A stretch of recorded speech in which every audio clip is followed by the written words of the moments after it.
I guess the place to start is when the idea of therapy occurred to you, what was the kind of first thing you hoped you'd get from having therapy? Fundamentally, I want to find somebody and I want to be with somebody, but I wouldn't know where to begin with doing that. I've been on a bit of a journey since 2019. In the summer, I was fairly successful in the job that I was doing. I just met with a business partner to open a new restaurant in the August. So you're a chef? Yeah. And then in the October, I ended up going into hospital at the end with an infection on my toe, which spread quite rapidly up the leg. And eventually I had to have the leg amputated below the knee. And that is a massive loss. And then in 2022, I had another infection in the other leg. Before you know it, they're taking me into hospital saying they want to take chunks out of my foot. And I just said, nah, I can't do this anymore. Instead of going back and forward to hospital, I said, you need to take the other leg off as well, below the knee, so I can start again, so I can carry on with my life. I've always been the strong one in the family, and at this moment in time, I couldn't be that. Everything changed, my life, my lifestyle, job, relationships all changed within an instant. So where are you now in relationship with your legs? My legs won't stop me from doing something. If I can't do it, I accept it. I don't let them define me now. But it's took me a long while to get to that point. It feels like it's an enormous loss, and you're giving me a really good show. Like, I've sorted this now. I am a therapist, Philip, so obviously I'm going to challenge you. Do you really feel like emotionally you've managed the loss? I have moved forward. I've gone back to university. I'm doing a different role than what I used to. In every other aspect of my life, I'm going forward, but I can't move forward emotionally because of how I feel about myself when I look in the mirror. What do you see that you fear somebody else will judge? To be perfectly frank, when I look in the mirror, I see a freak, a circus freak. And it's not wording that I'd like to use, but that's the only way I see it. When you see there's no legs there and you're half a person, it's really hard to explain the impact, to be fair. I can't. I can hear in your chest like there's a catching in your throat. It takes courage, doesn't it, to address what is painful. But paradoxically, pain is the agent of change. Everything you do to block the pain actually keeps the pain locked in your system because it's not being dealt with. And it keeps coming up and you keep squashing it down.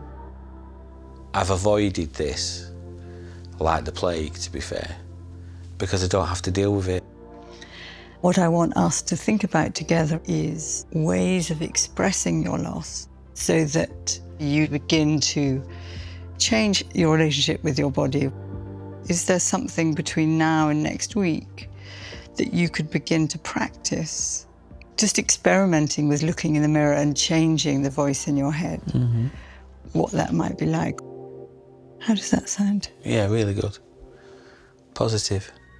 Really nice to see you again. Yeah, good to be here. And I wonder what's come up for you since last week. Yeah. Well, I took some of the things that obviously we said on board. I needed to be a bit kinder to myself when I look in the mirror. Yeah. Still not looked in the mirror though. Fine. So I couldn't look at that image, to be fair. I mean, it's a very real image that you face, that is a big loss and a big change. And so it feels like you've made a really good first step from our last session. The piece that resonates with me was that when we embrace the pain, that allows us to change. Does that make sense? Yeah, I think it's what's holding me back from moving myself forward, to be fair. Okay, so let's think of a way that we might do that. Do you want to close your eyes?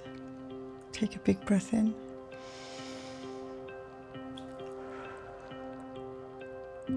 move your attention internally? Is there an image, a colour? What do you see? I just see black at the minute. Black. And a black wall. I stood there on my own, but the thing is, it's funny, I've got legs when I see the image. What does that bring up for you? There's a lot of hurt there. Yeah. I thought I'd dealt with the pain, but I think it's still there, and the anger's still there as well. Tell me about your anger. I want to hear your anger. It's very legitimate.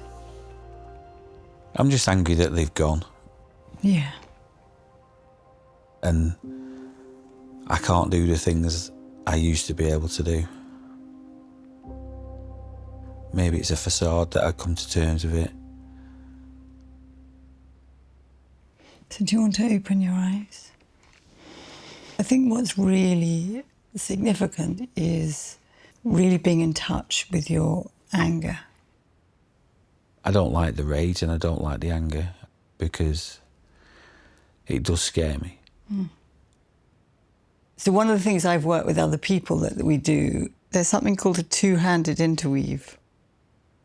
So this is the rage, and this is the you that doesn't like the rage. Yeah. So let's get this hand speaking. So what's this hand saying to the rage?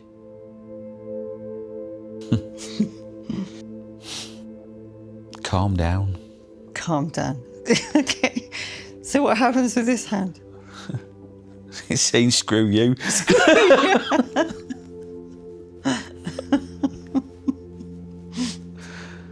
Why are you so angry? Because I don't like you. And this one? But we're the same.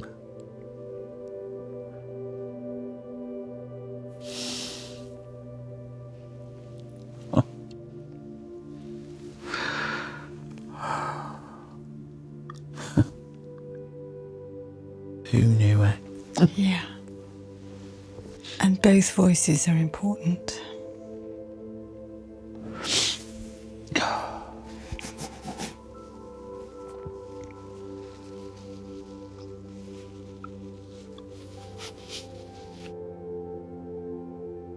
Just to do those two voices, I'd have never have known that. No. Never. Yeah. And they're the same people. Who knew? They're you. Who knew? My understanding is that you turned that anger against yourself because you didn't dare voice it. And it's important. And it's there to be voiced. There's been this volcanic fury. So no wonder you can't look in the mirror. No wonder you can't date. Well done, you. No, thank you.